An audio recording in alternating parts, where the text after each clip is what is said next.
हम जो आए सीधे अर्थ पे आए और अर्थ के हम अंदर घुस गए। कहाँ गए? अर्थ के अंदर घुस गए। पहले हमने देखा कि अर्थ में क्रस्ट है, कोर है, मेंटल है, वो सारी बातें करी। क्रस्ट पे भी हम लोग घूमे कुछ दिन, पहाड़ देखे, नदियाँ देखी, है ना? और भी बहुत सारे लैंड फॉर्म्स देखे, प्लेटूज़ देखे, राइट? लेक्स देखा, जो भी मतलब अर्थ के सरफेस पे जो कुछ भी अवेलेबल था वो हमने देखा। देखा कि नहीं देखा? ठीक है, ये हमने देखा। उसके बाद हमने ये देखा, इसके बाद हमारा जो सिचुएशन हुई जिसमें हम लोगों ने देखा, वो क्या देखा कि अर्थ के सरफेस के बाद हम लोग गए ओशन फ्लोर पे। ओशन में हमने क्या-क्या चीज़ें होती हैं, कैसे होती हैं, कौन-कौन से फिनोमेनाज़ होते हैं, वेव्स, करंट वगैरह सब कुछ, स्ट्रक्चर ऑफ द ओशन, वो सारा हमने फ किया। अब हम लोग ओशन और अर्थ को छोड़कर, ये पूरा जो इसके ऊपर का जो सरफेस है, जो ऊपर का एरिया है, उसमें दुनिया भर के फिनोमेनाज़ होते हैं और उसकी वजह से ये इफ़ेक्ट होता है, सारा जो गर्मी है, जो बारिश है, जो एनवायरनमेंट है, जो क्लाइमेट है। भाई हमारे यहाँ ठंडी होती है, गर्मी होती है, बरसात होती है। अमेरिका में ठंडी-ठंडी ज़्यादा पड़ती है, उतनी गर्मी नहीं पड़ती। नॉर्वे में सिर्फ ठंडी पड़ती है, गर्मी का तो मतलब बस ऐसे ही हल्का-फुल्का हो गया काम कहानी, ठीक है ना? तो ऐसा क्यों है? What is the reason behind that? वजह क्या है? बारिश कहीं पे पूरे साल होती रहती है, चेरापूंजी है, चेरापूंजी में हर वक़्त बारिश होती रहती है, ठीक है ना? मतलब नॉर्मली बारिश होती रहती है, मोहसिन राम है, बारिश होती रहती है। हमारे यहाँ क्यों नहीं होती? ठीक है? बारिश कैसे-कैसे होती है? साइक्लोन कहीं आता है सुना होगा, कहीं पे साइक्लोन आता है, कहीं टॉर्नेडो आता है, कहीं कुछ आता है, सुना है ना? बादल कहीं क्यों गरजते हैं? क्या वजह है बादलों के गरजने की? किस टाइप के क्लाउड होते हैं? ठीक है? ये जो रेडियो कम्युनिकेशन मतलब जो मोबाइल से आप बात करते हो, ये भी एक तरह का रेडियो कम्युनिकेशन है। मोबाइल पे जो आप बात करते हो, वो कैसे पॉसिबल हो पा रहा है? कैसे आप यहाँ से मैं बैठा हुआ हूँ और मैं वहाँ पे बात कर रहा हूँ। कहाँ पे? गाँव में बात कर रहा हूँ, अमेरिका तक बात कर लेता हूँ, फ़ोन पे भी कर लेता हूँ, ऐसे भी कर लेता हूँ। कैसे ये पॉसिबल है? ये रेडियो कम्युनिकेशन कैसे पॉसिबल हो पा रहा है? ठीक है? इतना डेली सनलाइट आता है, इतना सनलाइट आता है डेली। बात समझ रहे हो? इतना डेली सनलाइट आता है, लेकिन उसके बावजूद अर्थ का टेम्परेचर बढ़ता है या नहीं बढ़ता? एवरेज टेम्परेचर अर्थ का बढ़ता है? जबकि सदियों से सनलाइट आ रहा है ना, जब से अर्थ बनी होगी। बट टेम्परेचर जो है वो है जो लाइफ के लिए पॉसिबल है, क्योंकि अगर मान लीजिए कि 0.0000001% भी अगर इससे बढ़ने लग जाए, तो कुछ सालों में 1%, 2%, 3% और 100% तक जाएगा। तो मतलब 100 डिग्री सेंटीग्रेड तक जाएगा। मतलब 0.00001 डिग्री सेंटीग्रेड भी बढ़ रहा है, तो कुछ सालों में, कुछ हज़ार सालों में कहाँ पहुँच जाएगा? 100 डिग्री सेंटीग्रेड पहुँच जाएगा। 100 डिग्री सेंटीग्रेड पे सारा पानी इवेपोरेट हो जाएगा। गेटिंग? 100, 200, 300 भी हो सकता है। लेकिन यहाँ कुछ ऐसा फिनोमेना है जिससे टेम्परेचर नहीं बढ़ रहा है। हमारी गलतियों से 1-2 डिग्री सेंटीग्रेड बढ़ रहा है। वो हमारी एंथ्रोपोजेनिक एक्टिविटीज़ हैं जिसकी वजह से चेंज हो रहा है, जिसकी वजह से काफ़ी क्लाइमेट भी चेंज हो रहा है। जो अभी क्लाइमेट मेंटेन है उसकी वजह ये है कि यहाँ पे कुछ ऐसा फिनोमेना है जिसकी वजह से ये हीट वेजेस मेंटेन रहते हैं। ठीक है ना? तो देयर आर समथिंग। उसके अलावा हमारे यहाँ पे पूरे अर्थ पे डिजर्ट क्यों है? Why they are deserts? And if they are deserts, why they are on the all the hot deserts are on the western margin of the continent? जितने भी वेस्टर्न डिजर्ट देखोगे, जितने भी डिजर्ट देखोगे हॉट डिजर्ट्स, वो western margin पे ही continent के क्यों है? ईस्टर्न साइड में क्यों नहीं डिजर्ट पाए जाते हैं? What's the reason behind that? ठीक है? करंट्स क्यों फ्लो होती हैं? क्या वजह है? ठीक है? रेनफॉल किस-किस टाइप से होता है? क्या फिनोमिनाज है उसके पीछे? क्यों होता है? बादल कैसे बन जाते हैं? ठीक है? तो ये सारे जो फिनोमिनाज हैं, ये सारे और जो लेयर्स हैं अर्थ में, यूवी रेज़ से लेकर और सारा जो भी हमारे पास ओज़ोन लेयर वगैरह है, ठीक है? यूवी रेज़ को प्रोटेक्ट करने के लिए रेडियो आयनोस्फीयर है, ट्रोपोस्फीयर है, स्ट्रेटोस्फीयर है, मेसोस्फीयर है और क्या नाम है आपका? मेसोस्फीयर और आयनोस्फीयर है, ठीक है? एक्सोस्फीयर है। तो ये जो हमारे स्फीयर्स हैं, ऐसे जैसे हम ऊपर जाते हैं अर्थ में, ये स्फीयर हमने क्यों डिवाइड किए हैं? क्या है? कैसे हमने स्फीयर, कोई लेयर है, कोई लाइन है, कोई कैसे क्या है? ठीक है? सो ये सारी बातें और फिर पूरा वर्ल्ड, में किस किस टाइप का क्लाइमेट है, इक्वेटोरियल क्लाइमेट क्या होता है, ट्रॉपिकल क्लाइमेट क्या होता है, टेम्परेट क्लाइमेट क्या होता है, सूडान टाइप क्लाइमेट क्या होता है, चाइना टाइप क्लाइमेट क्या होता है, English type British type climate क्या होता है, लॉरेंशियन टाइप क्लाइमेट क्या होता है, टुंड्रा टेगा क्या है, ये सारे टाइप के जितने भी क्लाइमेट्स होते हैं उनमें किस तरह का वेजिटेशन पाया जाता है, किस तरह का मौसम पाया जाता है, ठीक है, किस तरह का कि वहाँ की वेजिटेशन यानी किस किस तरह के वहाँ पे जीव जंतु पाए जाते हैं, वो सारी बातें, डाइवर्सिटी किस तरह की पाई जाती है, सारी बातें हम लोग कहाँ डिस्कस करेंगे। और इसको अगर नहीं पढ़ा तो आपको इन्वायरमेंट, इसको पढ़ने के बाद ही इन्वायरमेंट हम एक्चुअली पढ़ते हैं। अब जब ये पढ़ लोगे तो आपको इन्वायरमेंट और अच्छे से समझ में आएगा, ठीक है। और ये बहुत ही इंपॉर्टेंट टॉपिक है, बहुत ही इंपॉर्टेंट सब्जेक्ट है ज्योग्राफी का। आई होप कि आपको कुछ हद तक समझ में आएगा कि हम क्या पढ़ने जा रहे हैं। मैंने अभी एक ओवरव्यू दिया है कि हमें पढ़ना क्या है आगे, ठीक है ना। क्लियर है। तो क्लाइमेटोलॉजी, क्लाइमेटोलॉजी एक तरह से जैसे जियोमॉर्फोलॉजी है, जैसे कि आपका हाइड्रोलॉजी है, उसी तरह क्लाइमेट की स्टडी को क्लाइमेटोलॉजी कहते हैं। लेकिन क्लाइमेट की स्टडी से पहले हम लोग जो है एटमॉस्फेयर की स्टडी करते हैं, ठीक है ना, फिनोमिनास की स्टडी करते हैं, फिर उसके बाद में हम फाइनली इस पूरे टॉपिक को हम क्लाइमेटोलॉजी के नाम से जानते हैं, राइट। क्लाइमेटोलॉजी जो है वो क्लाइमेट की स्टडी को कहेंगे, और इसमें से शुरुआत जो होती है वो ये होता है कि हमारा एटमॉस्फेयर जो अर्थ का है वो आज जैसा है वो क्यों है, ठीक है, यहाँ से स्टार्ट होता है। अर्ली एटमॉस्फेयर जो था ये एग्जाम में क्वेश्चन आ चुका है 2012,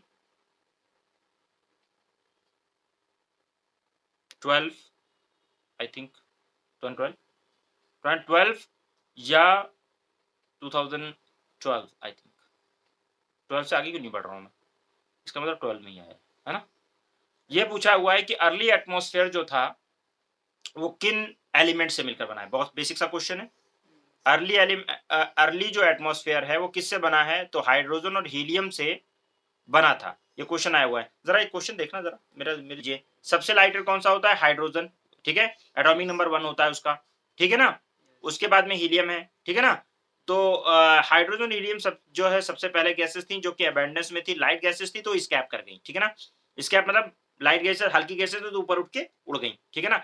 during the early life of the earth extensive volcanism, जब अर्ली लाइफ अर्थ में था तो बहुत ज्यादा वॉल्केनिज्म था, बहुत ज्यादा मतलब वाटर वेपरेशन हो रहा था, ठीक है, वाटर वेपर्स थे, ऑर्गन था, कार्बन डाइऑक्साइड बाहर आने लगा, तो इस तरह से जो है एटमॉस्फेयर था जब वॉल्केनिज्म वगैरह हुआ तो वहां से डेवलप हुआ। बाद में धीरे धीरे जाके वाटर वेपर जो है, कैसे वाटर वेपर जो ऊपर जाता था, यानी वाटर वेपर जो बन रहा था, वेपर जो बन रहा था वो कंडेंस हुआ, और कंडेंस होकर क्लाउड बना, क्लाउड बनने के बाद रेनफॉल शुरू हुआ, उसकी वजह से बहुत सारा बल्क ऑफ द CO2 जो है, CO2 जो था वो क्या हो गया, वो वॉश आउट हो गया, ओशियन के अंदर चला गया, ठीक है ना, CO2। तो ज्यादातर CO2 कहाँ है, कार्बन डाइऑक्साइड कहाँ पे है, ओशियन के अंदर है, ठीक है ना, लगभग 0.03%। ओके, अब उसके बाद में कार्बन डाइऑक्साइड है। ऑक्सीजन जो है वो ज्यादा बढ़ना कैसे शुरू हुआ, जब यहाँ पे एनारोबिक रेस्पिरेशन शुरू हुआ, लाइक बैक्टीरिया जो बैक्टीरियाज थे उन्होंने जब एनारोबिक रेस्पिरेशन शुरू किया तो उसके बाद वहां से जो है ऑक्सीजन डेवलप होना शुरू हुआ धीरे धीरे, और उसके बाद में फिर यहाँ पे ऑक्सीजन डेवलप हो गया, और ऑक्सीजन से ही पॉसिबल था लाइफ का डेवलप होना। गेटिंग, ऑक्सीजन के बिना लाइट नहीं, तो पहले ऑक्सीजन गैस नहीं थी, लेकिन जब साइनोबैक्टीरियाज और बैक्टीरिया, ये भी क्वेश्चन आया हुआ है कि ऑक्सीजन डेवलप करने में मेन रोल किसका, तो आप बोलोगे anaerobic respiration of the bacterias and cyanobacteria, from the anaerobic respiration of the bacterias like cyanobacteria वगैरह, ये सब। ओके, ये बेसिक क्वेश्चन से आ जाता है, ये सभी क्वेश्चन आया हुआ है, इसलिए ध्यान रखें। यानी खूब गर्म बहुत थी अर्थ, उसको बहुत बारिश होके बहुत सालों तक बारिश होती रही, वो ठंडा हुआ, ओशियन बने, और उसके बाद में फिर जो है ये ऐसा मतलब सारा अनुमान लगाया जाता है। तो लेकिन इसका कोई और जो ये डेवलप होता है ऑक्सीजन का, कहा जाता है कि शुरुआत में जो डेवलप कराया वो बैक्टीरियाज ने डेवलप कराया है। क्वेश्चन ये भी आता है, बचपन से पढ़ते आ रहे होगे आप लोग, इसको बताने की जरूरत नहीं है, लेकिन सीक्वेंस से क्वेश्चन आता है इसलिए याद रखिएगा। नाइट्रोजन 78%, ओके, ऑक्सीजन 21%, ऑर्गन, अच्छा ये सबको पता है कि नाइट्रोजन के बाद ऑक्सीजन अर्थ एटमॉस्फेयर में सबसे ज्यादा है प्रोपोर्शन में, ठीक है ना। लेकिन अक्सर लोग जो कंफ्यूज होते हैं वो ऑर्गन, नियॉन, हीलियम, इनमें कंफ्यूज हो जाते हैं। तो ध्यान रखिएगा, इसको याद रखिएगा कि ऑर्गन कार्बन डाइऑक्साइड से भी ज्यादा है, यानी ऑक्सीजन का जो है ऑर्गन है, ऑर्गन के बाद ये आइडियल गैस है ऑर्गन, ऑर्गन 0.93% है। उसके बाद में कार्बन डाइऑक्साइड जिसके ऊपर हम चिल्लाते रहते हैं कार्बन डाइऑक्साइड, वो मुश्किल से 0.03% है। ओके, नियॉन जो गैस है वो 0.0018% है, हीलियम जो है 0.00005% है, एंड यही जो ओजोन है वो 0.00006% है।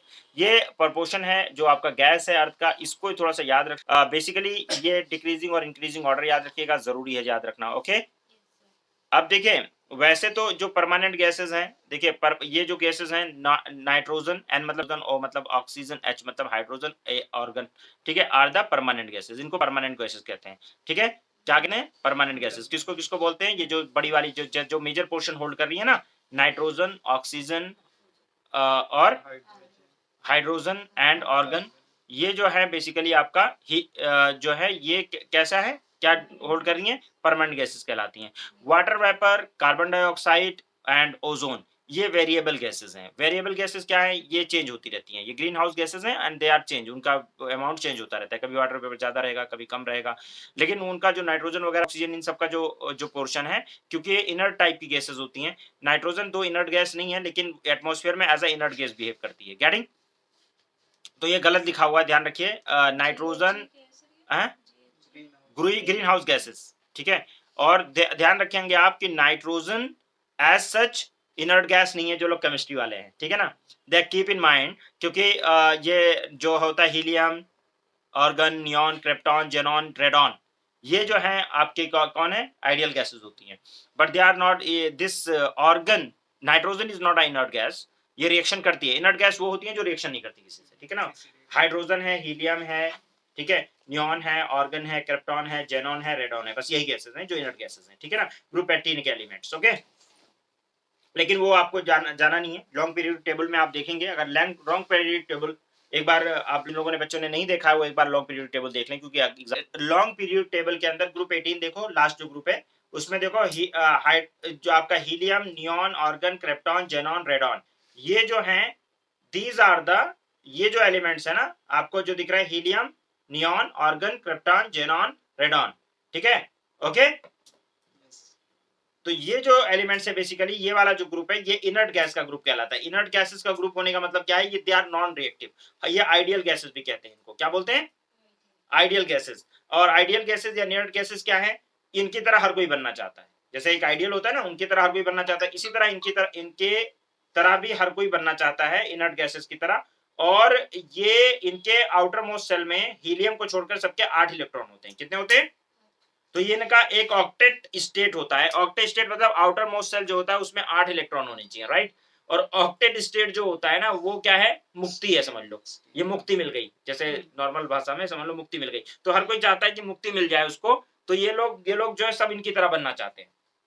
यानी ये सारे लोग जो है ना, सारे जितने भी ग्रुप के एलिमेंट्स इधर के जितने भी आपको दिख रहे हैं ना, ये सब चाहते हैं कि हमारी स्टेट इसी तरह हो जाए। यानी हाइड्रोजन चाहता है मैं हीलियम बन जाऊं, और इधर जो आपके बोरॉन, क्रिप्टॉन, ये जो है लिथियम, बेरिलियम, बोरॉन, और क्या नाम है, कार्बन, नाइट्रोजन, ऑक्सीजन, फास्फोरस, ये सब क्या चाहते हैं? ये सब चाहते हैं कि हम नियॉन बन जाए, ठीक है ना। इसी तरह सारे लोग चाहते हैं कि आर्गन बनना, उसके ग्रुप वाले वो जो उस पीरियड में जो आते हैं, ठीक है, उस पीरियड टेबल में जो पीरियड में आ रहा है वो उसकी तरह इनर्ट गैस की तरह बनना चाहता है, ऑर्गन की तरह, या क्रिप्टॉन, या जेनॉन, या रेडॉन की तरह बनना चाहते हैं। ये आइडियल गैसेस हैं, they are called inert gases. ये किसी से रिएक्शन नहीं करते, ये एकदम इनको मुक्ति मिल चुकी है, they are not interacting with anyone, right. लेकिन दे आर सेटिस्फाइड, ये सेटिस्फाइड लोग हैं, ठीक है ना। हर कोई इनकी तरह बनना चाहता है। अब इनके है आउटर मोस्ट सेल में कितने इलेक्ट्रॉन? 8 इलेक्ट्रॉन, ठीक है। अब किसी के, लेकिन बाकी सबके 8 इलेक्ट्रॉन है नहीं, तो ये लोग एस्पिरेशंस करते हैं अलग अलग तरीके से। जैसे कि क्या नाम, मान लीजिए कि ऐसे एग्जांपल के तौर पे देख लीजिए कि जैसे Na है, सोडियम, उसके आउटर मोस्ट सेल में 1 इलेक्ट्रॉन है। क्लोरीन है, उसके आउटर मोस्ट सेल में 7 इलेक्ट्रॉन है, ठीक है। तो अगर नाइट्रोजन उसको, सोडियम अगर उसको दे दे 1 इलेक्ट्रॉन, उससे पहले वाले सेल में उसके भी 8 इलेक्ट्रॉन है, क्योंकि 11 होता है उसका कंपोजिशन, तो 2 8 1 होता है। तो अगर वो एक दे दे तो उसका आउटर मोस्ट सेल जो बनेगा उसमें 8 इलेक्ट्रॉन हो जाएंगे। और अगर क्लोरीन ले ले उससे, तो उसके भी 8 इलेक्ट्रॉन हो जाएंगे। तो ऐसे सब कंप्रोमाइज करके 8-8 वो बनाते हैं, तो इसीलिए बॉन्डिंग बनती है। जैसे NaCl बना, तो उसने क्या, आयनिक बॉन्डिंग बनाई। और ये बॉन्डिंग बनने की वजह से क्या होता है? ये बॉन्डिंग बनने की वजह से जो होता है, वो अपने आप को सेटिस्फाइड फील करने लगते हैं। यानी 2 लोग मिलकर सेटिस्फाई हो जाए, 3 लोग मिलकर सेटिस्फाई हो जाए, समझ लो ना। ये बॉन्डिंग जो होती है, चाहे वो आयनिक बॉन्डिंग हो, चाहे कोवेलेंट बॉन्डिंग हो, चाहे कोऑर्डिनेट बॉन्डिंग हो, अलग अलग तरह से बॉन्डिंग बनती है। और ये जो बॉन्डिंग होती है, ये होती है क्योंकि ये अपनी अध्यात्म की अवस्था, मतलब इनर्ट स्टेट को पाना चाहते हैं सब लोग, ठीक है। That's why they are reacting with each other. जिसको नहीं पाना है, जो बंदा सेटिस्फाई है, वो कितना, समझ रहे हो ना। भाई मैं सेटिस्फाई नहीं हूं अपनी जिंदगी से, तो मैंने मुनी से शादी कर ली कि हम दोनों मिलकर सुकून मिल जाए, है कि नहीं है? ऐसी ही होती है एलिमेंट्स में, वो सुकून पाना चाहते हैं तो 2 से 3 से जैसे भी करके रिएक्ट करके वो सुकून ढूंढते हैं, गेटिंग, इनर्ट गैस बनना चाहते हैं, बट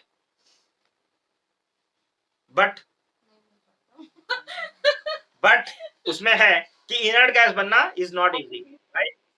तो क्या होता है, कभी कभी के इन्फ्लुएंस में शादियां टूटती भी तो हैं, तो ऐसे एक एलिमेंट की बॉन्डिंग दूसरे एलिमेंट से टूटती भी है, कुछ स्ट्रॉन्ग बॉन्डिंग होती है, एक लिमिट तक नहीं टूटती है, लेकिन एक लिमिट के बाद टूट जाती है और फिर नए बॉन्ड बना लेती है, या अलग भी आइसोलेटेड भी हो जाते हैं। तो ये सब चीजें हो रही हैं नेचर में। सो दीज आर, ये जो वेरिएबल हो रहे हैं ना, वेरिएबल ये इसीलिए हो रहे हैं, जो वेरिएबल गैसेस है, कार्बन डाइऑक्साइड कम हो रहा है या ज्यादा हो रहा है, टूट रहा है, ब्रेक हो रहा है, ओजोन ब्रेक हो जाता है ऑक्सीजन में, है ना? तो ये जो चीजें हो रही हैं, ये वेरिएबल गैसेस, ये चेंज होती रहती हैं, लेकिन ये इनर्ट गैसेस जो परमानेंट है, ये रिएक्ट नहीं करती है, ये एटमॉस्फेयर में इनर्ट गैस है। देखिए, nitrogen is not a inert gas, ध्यान रखिए, organ is a inert gas, लेकिन ये केमिस्ट्री में, लेकिन एटमॉस्फेयर के अंदर जब देखोगे आप, तो नाइट्रोजन और ऑर्गन दोनों इनर्ट गैस की तरह बिहेव करती है, वो रिएक्शन जल्दी नहीं करते हैं। अब अगर ये इसको इनर्ट गैस कह दिया जाए तो ये थ्योरेटिकली गलत है। क्यों? क्योंकि नाइट्रोजन अमोनिया बनाता है ना, भाई एक स्पेशल कंडीशन बनती है जब वो रिएक्ट कर लेता है, लेकिन भैया ऑर्गन नहीं करेगा, बना लो जो कंडीशन बनानी है, वो अपना सेटिस्फाई है, ठीक है? लेकिन नाइट्रोजन कुछ कंडीशन ऐसी बनेगी जिसमें वो रिएक्ट कर लेगा, ठीक है? ओके, और इसलिए मतलब हम पीरियोडिक टेबल के अंदर उसको ग्रुप एटी वो है भी नहीं, है ना? तो इनर्ट गैस तो है नहीं, लेकिन वो बिहेव करता है, इसलिए उसको इनर्ट गैस के तौर पे माना जाता है एटमॉस्फेयर के अंदर, ठीक है ना? Atmospheric gases, no chemical reaction among them. Atmospheric जो गैसेस होती हैं वो आपस में इनर्ट गैसेस की तरह बिहेव करती हैं, they not don't react with each other, यानी नाइट्रोजन, ऑक्सीजन, हाइड्रोजन, कार्बन ये आपस में रिएक्ट नहीं करते हैं, और अगर वो रिएक्ट कर दें तो अपनी प्रॉपर्टी खो देंगे, समझ रहे हो ना? कार्बन अगर ऑक्सीजन के साथ रिएक्ट कर जाएगा तो क्या बन जाएगा? Carbon dioxide.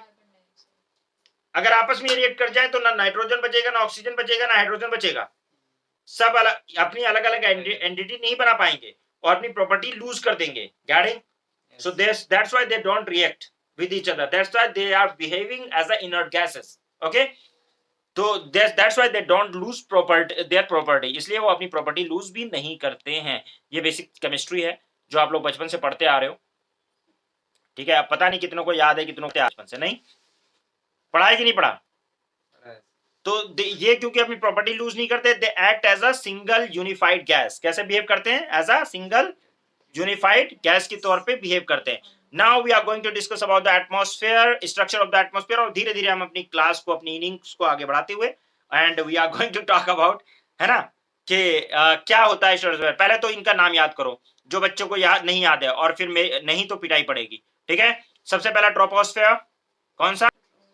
उसको जो लाइन डिवाइड करती है, यानी जहां से वो डिवाइड होगा, उसको बोलेंगे ट्रोपोपोज। क्या बोलेंगे?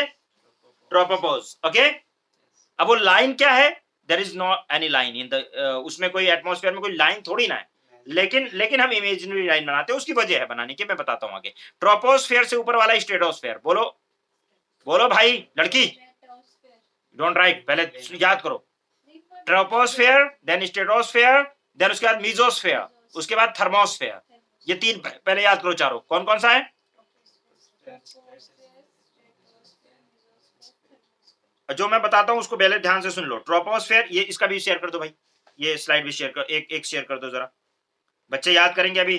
वो यूसुफ याद करना, ये तुम्हारे एग्जाम, तुम्हारे काम का है। नहीं नहीं, नेट से सर्च करके कितने कितने किलोमीटर का है ऐसे डाल दो, एक फोटो डाल दो, ये तो इसमें चल रहा है ना उसमें, तो ताकि याद।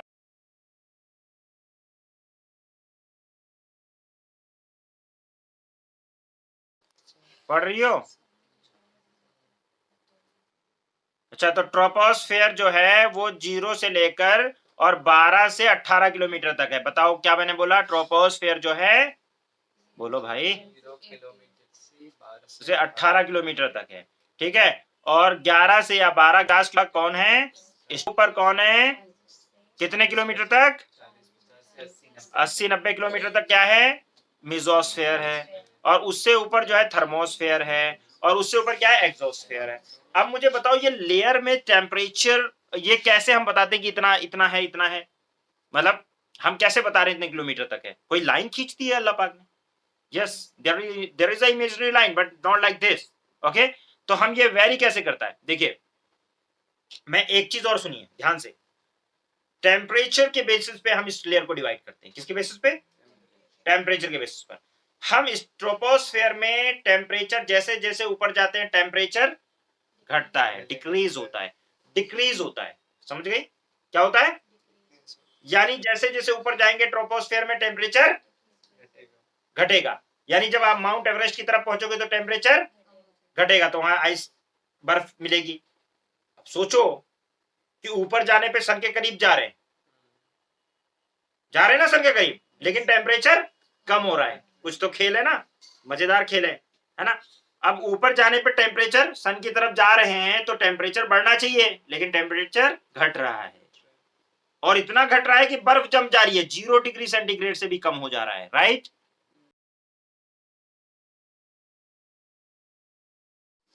ये 15 से स्टार्ट होके 15-16 से स्टार्ट होके -56 डिग्री सेंटीग्रेड तक जा रहा है। कितना जा रहा है? -50, मतलब 0 डिग्री सेंटीग्रेड से भी कम जम जाए कुल्फी है, कई बार जम जाएगी, मतलब बहुत बुरी तरीके से जमेगी है। तो ये हो गया, ये टेम्परेचर डिक्रीज होता है। अब आप लोगों को यही बताने के लिए आगे मैं पढ़ाऊंगा कि टेम्परेचर डिक्रीज क्यों हो रहा है। राइट? उसके अब सुनिए भाई साहब सुनिए, ठीक है। इसके बाद में क्या होता है कि फिर धीरे धीरे क्या होता है, टेम्परेचर थोड़ी देर स्टडी रहता है और उसके बाद फिर इंक्रीज करना शुरू होता है। कितना होता है? इंक्रीज करना शुरू होता है। कहां पे? स्ट्रेटोस्फेयर में। ट्रोपोस्फेयर में टेम्परेचर डिक्रीज होता है, डिक्रीज मतलब कम होता है। स्ट्रेटोस्फेयर में टेम्परेचर इंक्रीज होता है और फिर वापस से डिक्रीज होता है और बहुत डिक्रीज होता है। मेसोस्फेयर में टेम्परेचर बहुत डिक्रीज होता है, बहुत कम हो जाता है, यानी जितना स्ट्रेटोस्फेयर तक गया था तब उससे भी ज्यादा कम हो जाता है, और फिर बढ़ता है और इतना ज्यादा होता है, इतना ज्यादा होता है कि बहुत ज्यादा हो जाता है। ठीक है, वो होता है थर्मोस्फेयर, उसको नाम ही थर्मोस्फेयर कहा जाता है? तो क्या वहां पे क्या हुआ है ऐसा? कौन फरिश्ते वहां पे लगे हुए हैं जो टेम्परेचर बढ़ाते हैं घटाते हैं? प्रेशर कुकर लगा हुआ है, गैस कौन कर रखी है, क्या है, क्या what is going on over there? What is going on over there? हो क्या रहा है? अब तुम में से कौन कौन मुझे बताएगा ये हो क्या रहा है? रिदा, द वेरी फर्स्ट क्वेश्चन, कि आपको क्यों लगता है ऐसा कि टेम्परेचर, वो ट्रोपोस्फेयर की जो हाइट है वो, ये ऐसा क्यों लिखा हुआ है कि 12 से 18 किलोमीटर ऊपर तक है? ये 12 ही क्यों नहीं है? Why this is 12 to 18? आपको ऐसा क्यों लगा? ये क्या है? इसकी पहले मतलब इसकी वजह बताइए मुझे, और ऐसा क्या है सही में? यहाँ पे बोर्ड पे ध्यान दीजिए, दिख रहा है? जैसे ये अर्थ है आपका, ठीक है ना? अर्थ में यहाँ पे इक्वेटर है और ये पोल है। आप सबको पता है कि सारा जो टेम्परेचर होता है ट्रॉपिक ऑफ कैंसर और कैप्रिकॉर्न के बीच में होता है। ये पूरा एटमॉस्फेयर किससे बना है? गैसेस से बना है, गैसेस से ही तो बना है। तो यहाँ पे टेम्परेचर ज्यादा होगा, तो इक्वेटर पे जो गैसेस, टेम्परेचर ज्यादा होने से गैसेस क्या होंगी? फैलेंगी ना। तो फैलेंगी तो कितने किलोमीटर तक ऊपर तक चली जाएंगे? लगभग 18 किलोमीटर ऊपर तक, ठीक है ना। और ये जो है ये ठंडा है तो इतना नहीं फैलेंगी गैसेस, तो जहां पोल के ऊपर ये लगभग 10 से 11 किलोमीटर तक रहेगा। यानी तो ये जो है ये इस वजह से लिखा हुआ है कि जैसे यहाँ पे पोल पे तो ये 10 से 11 किलोमीटर रहेगा, और यहाँ पे ये 18 किलोमीटर तक एटमॉस्फेयर रहता है, जिसको ट्रोपोस्फेयर कहते हैं। जितने भी बादल बनते हैं, जितने फिनोमिनाज होते हैं वेदर वाले, बादल बनना, बारिश होना, ये सब जो है कहां पे कहां तक होते हैं? ट्रोपोस्फेयर। ट्रोपोस्फेयर से ऊपर बादल नहीं होते, ठीक है। वह स्ट्रेटोस्फेयर जब आ जाता है तो बादल नहीं होते, बादल सिर्फ कहां तक है?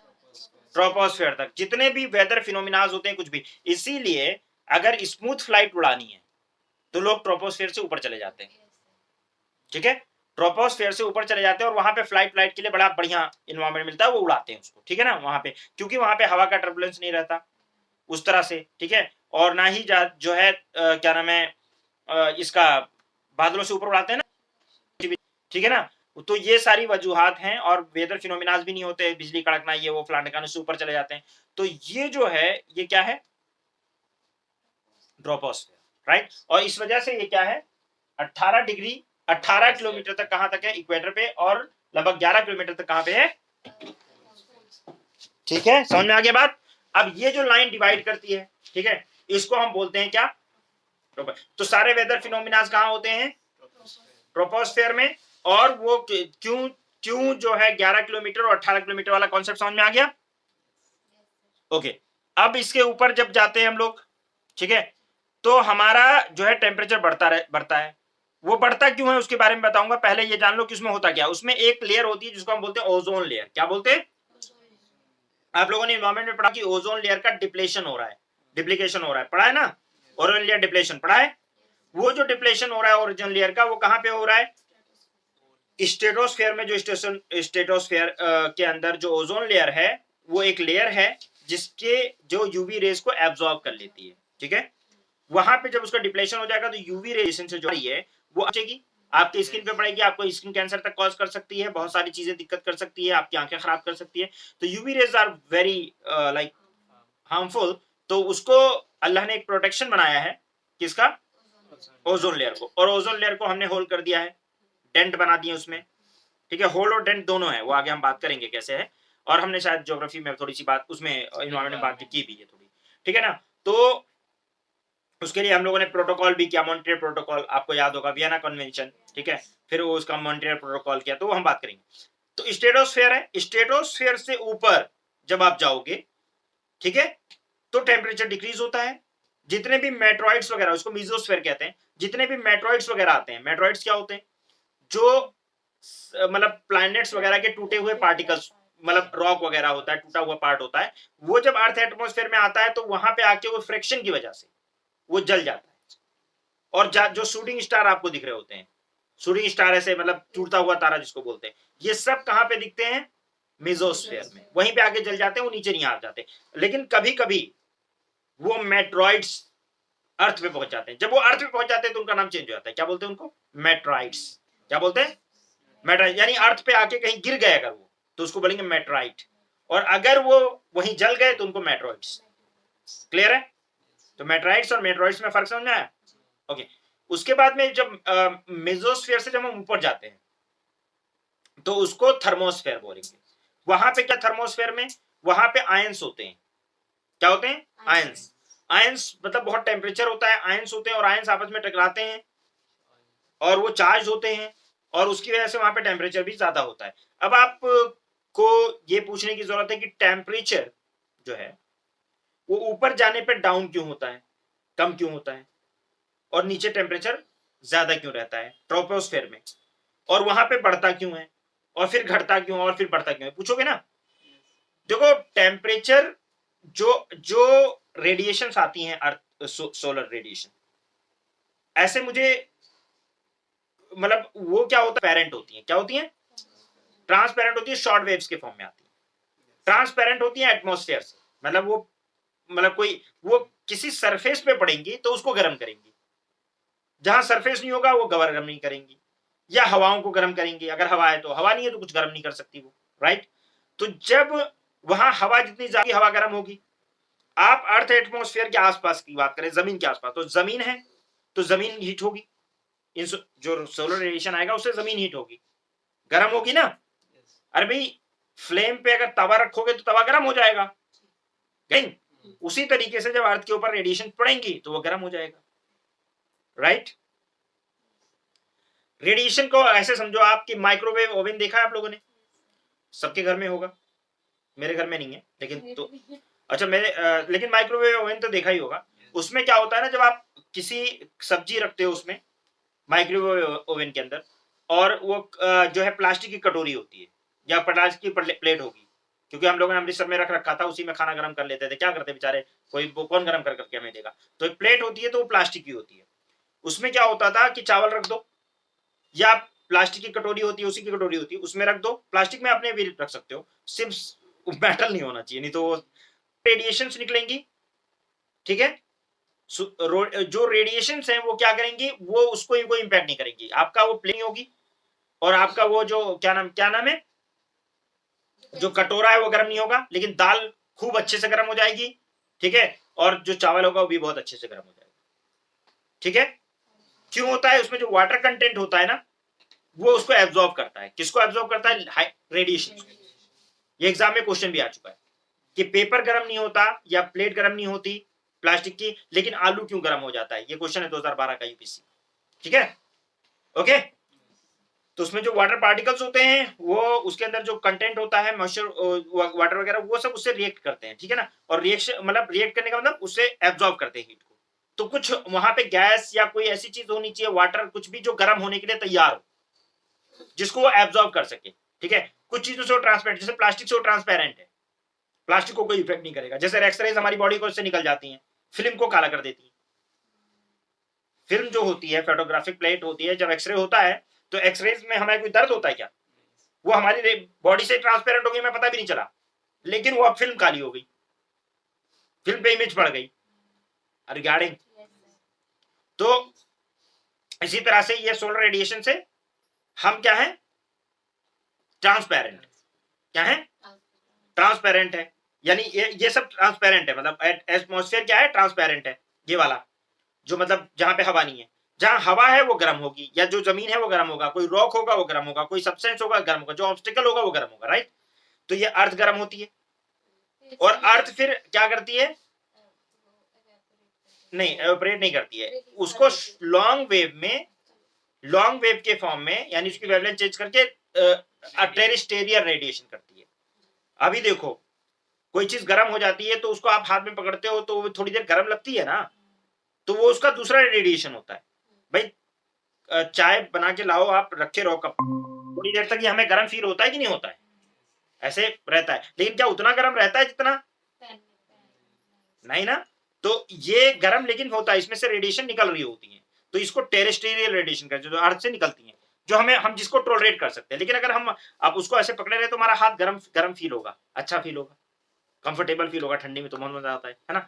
सो ऐसे ही ये जो ये लेयर होती है, जो गैस की लेयर है, ठीक है, ये क्या करती हैं? ये उसको ट्रैप करती हैं, रोकती हैं, और फिर अर्थ में रिफ्लेक्ट बैक कर देती हैं।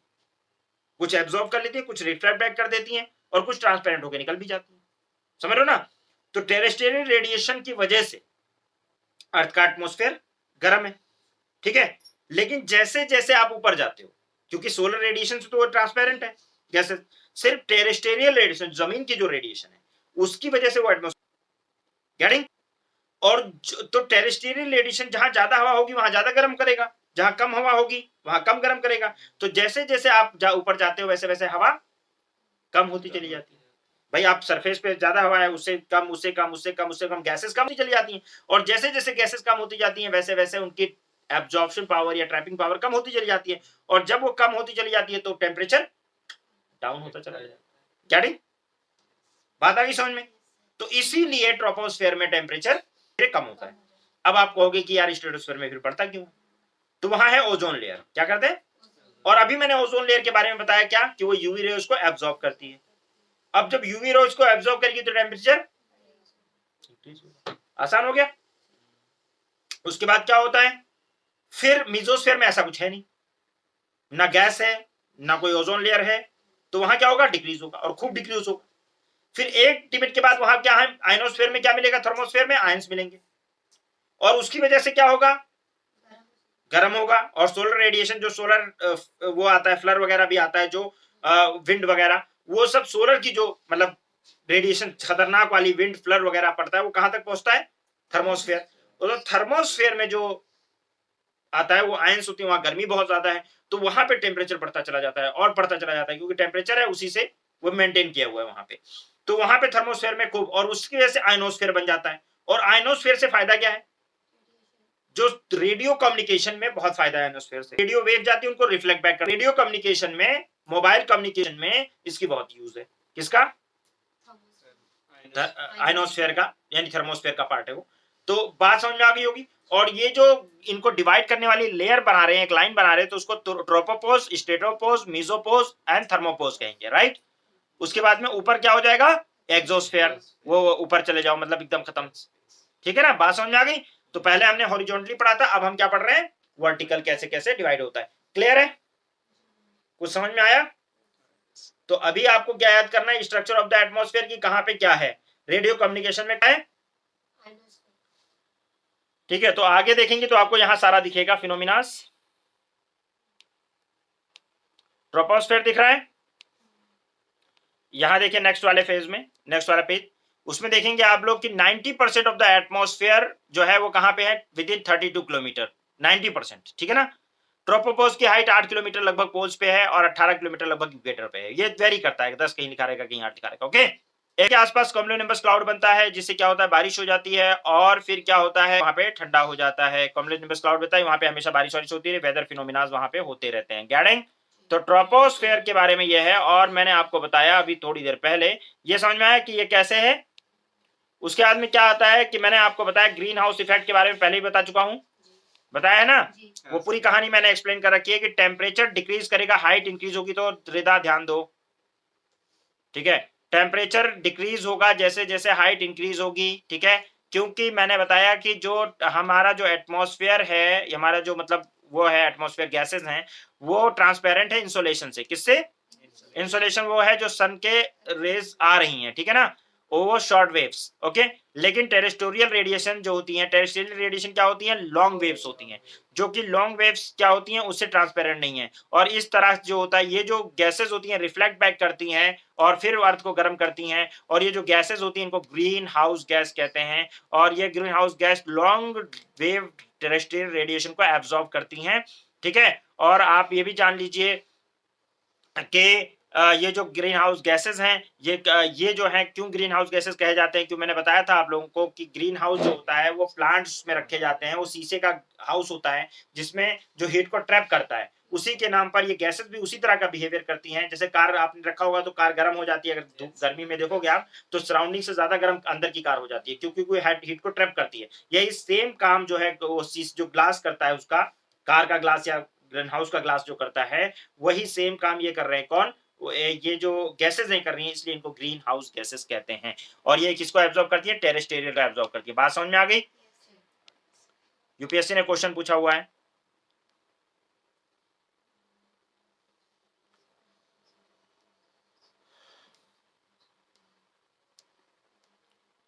टू 2012 का क्वेश्चन।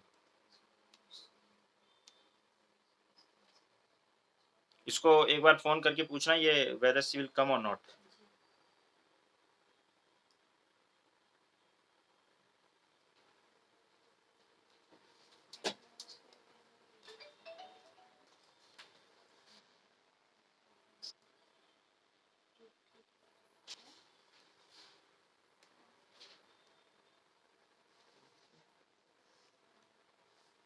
नॉर्मल टेम हाँ, नहीं नहीं, ऑप्शन इसके ये हैं इधर।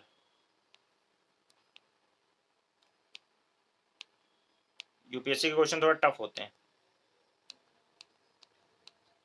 इन तीनों में से बताना है कौन कौन सा सही है। एक सारे सही हैं, एक या एक सही है या दो सही है।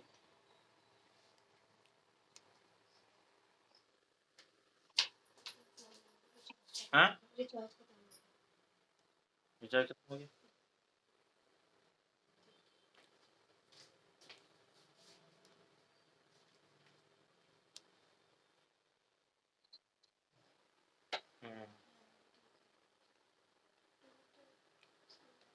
दो atmosphere can be hated upward only from the surface, मैंने अभी बताया तो कि वन भली अर्थ सरफेस जो है, वो जो एटमॉस्फेयर हीट होगा वो किससे होगा? अर्थ सरफेस ही होगा।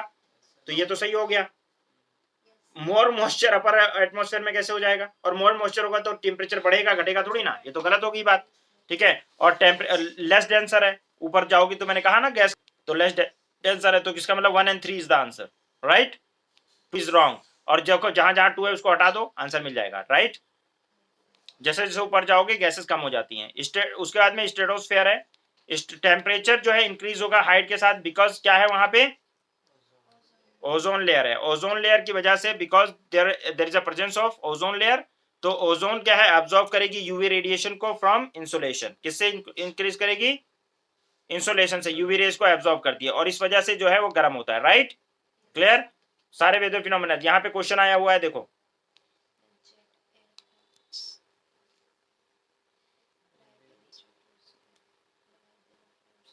अब ये वाला अभी आगे को, क्योंकि इसमें अभी जेट स्ट्रीम पढ़ानी है ना, तो पढ़ाऊंगा आगे थोड़ा इसको। हाँ, वर्टिकल विंड है वो आगे पढ़ाऊंगा। उसके बाद आ जाओ मेजो,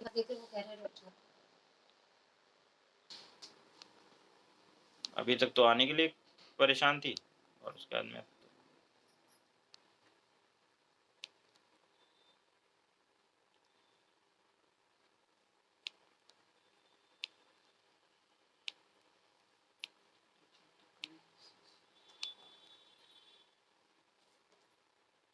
ठीक। तो यहाँ पे देखिए absence of green house gases, ठीक है, मेसोस्फीयर में क्या है, एब्सेंस है ग्रीन हाउस गैसेस का, ठीक है ना, ओके। एंड टेम्परेचर जैसे जैसे आप ऊपर जाओगे वैसे वैसे क्या होगा, टेम्परेचर डिक्रीज होगा। क्यों, मैंने अभी बता दिया आपको, क्योंकि ग्रीन हाउस गैसेस नहीं है, ये मेसोस्फीयर की कहानी है।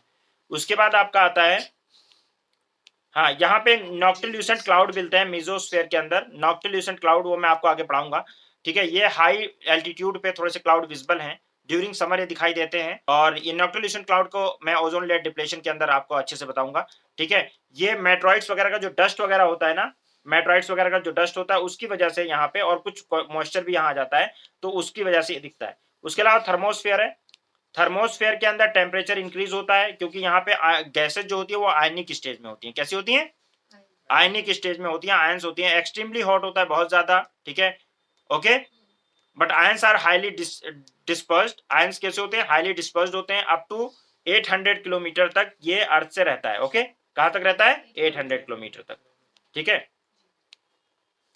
80 से लेकर, और इसके आयनोस्फेयर कहां तक है, 80 किलोमीटर से लेकर 640 किलोमीटर तक, 640 किलोमीटर तक जो है आपको आयंस मिलते हैं, आयनोस्फेयर मिलता है। और ये बहुत इंपॉर्टेंट है किसके लिए, यूजफुल रेडियो कम्युनिकेशन के लिए, क्योंकि ये रेडियो जैसे दो सिग्नल भेजता है रेडियो कोई एंटीना, तो उसको रिफ्लेक्ट बैक करता है और एंगल बना के फिर वापस देखो जैसे दिखा रहा है वैसे वो दूसरे एंटीने में रिसीव हो जाता है। यानी एक अगर सेंडर भेज रहा है तो दूसरा रिसीवर उसको रिसीव करेगा, and this is important in the radio communication, right. तो सैटेलाइट अलग है, ये एंटीना का वैसे भेजते हैं जो हाई, ठीक है। हाई एनर्जी यहाँ पे क्या सनरेज आती हैं, कॉस्मिक रेज आती हैं, जिसकी वजह से यहाँ पे मॉलिक्यूल्स वगैरह होते हैं आयनोस्फेयर में, है ना, वो they are positively charged, okay. और इसकी वजह से जो है ये फ्री पार्टिकल्स की तरह भी नाइट के टाइम पर जो है कॉस्मिक रेडिएशन आयनाइजेशन थोड़ा वीक हो जाता है, लेकिन सन के जब सन दिखता है तो ये बहुत ही ज्यादा एक्टिव रहता है। और इसीलिए ये हम अलग अलग लेयर में इसको आयनोस्फेयर को डिवाइड करते हैं, डी लेयर 60 से लेकर और 90 तक किलोमीटर तक हम इसको क्या नाम है बोलते हैं, डे टाइम में दिखता है ये, तो इसको हम लोग बोलते हैं कौन सी लेयर, डी लेयर बोलते हैं, ठीक है। ये सोलर रेडिएशन यहाँ पे की वजह से बनता है, डे टाइम में दिखाई देता है, और ये लो फ्रीक्वेंसी की जो वेव्स होती हैं उनको क्या करता है, रिफ्लेक्ट बैक कर देता है। ई 99 से लेकर और 130 किलोमीटर तक का जो होता है उसको ई लेयर कहते हैं आयनोस्फेयर की, वो डे टाइम में दिखता है, यूवी रेज और क्या नाम है नाइट्रोजन मॉलिक्यूल से बना होता है ये मीडियम फ्रीक्वेंसी और हाई फ्रीक्वेंसी की रेज को क्या करता है, रिफ्लेक्ट बैक करता है। एफ जो होता है ये 150 से लेकर 380 तक का जो है ये डे और नाइट में इसमें भी आयंस होते हैं, और ये डे और नाइट दोनों टाइम पे दिखाई देता है, और ये जो है मीडियम और हाई फ्रीक्वेंसी रेज को रिफ्लेक्ट बैक करता है। उसके अलावा जी जो रेज है, ठीक है, ये 400 से ऊपर होती है, ये मीडियम और हाई फ्रीक्वेंसी की वेव्स को रिफ्लेक्ट बैक करता है और डे एंड नाइट दोनों में दिखाई देता है। तो ये लेयर्स को भी आप याद रख सकते हैं, ओके। तो यहाँ पे earth atmosphere called ionosphere facilitated the radio communication, why, तो presence of the ozone cause reflection of the radio waves, गलत बात है, ठीक है। Radio waves are have long wave, इसका क्या मतलब है, तो दोनों बातें गलत हो गई। आपका स्टेटमेंट होता है कि आयन से होते तो, ठीक है, बात बनती। 2011 के अंदर क्वेश्चन आया हुआ, राइट। उसके ऊपर जाओगे एटमॉस्फेयर दिखेगा, बियॉन्ड जो है आप क्या नाम है 480 किलोमीटर क्या होगा, एग्जोस्फेयर होगा, ठीक है। आपका हाईली रेरिफाइड एटमॉस्फेयर है वहां, बहुत ही high temperature, but different from the air temperature because no existence of the air temperature, ठीक है। और एयर टेम्परेचर फेल नहीं किया जा सकता, ओके, वहां पे है ही नहीं इस तरह से। तो एग्जोस्फेयर पूरा एकदम सबसे ऊपर चले जाओगे तब तो मिलेगा आपको। अब ऑरोरा वगैरह मैं आगे पढ़ाऊंगा। ऑरोरा एक बहुत ब्यूटीफुल फिनोमिना है जो नॉर्दर्न और सदर्न हेमिस्फीयर दोनों में दिखाई देता है ऑरोरा, वो मैं आपको विल डिस्कस। लेकिन यहाँ तक आप लोग एग्जोस्फेयर तक जरा देख लीजिएगा, ठीक है। कहाँ तक, कहाँ से आपको सबसे पहले लेयर याद रखनी है, उनको उनके बारे में जो जो बातें लिखी हुई उनको याद करना है, ठीक है ना। Troposphere, stratosphere, mesosphere, thermosphere and thermosphere के अंदर आयनोस्फेयर है, वो सब उसके फिनोमिना, और उसके बाद में एग्जोस्फेयर है, ओके। तो इतना आप कर लीजिए, फिर इंशाल्लाह बात करेंगे, ओके।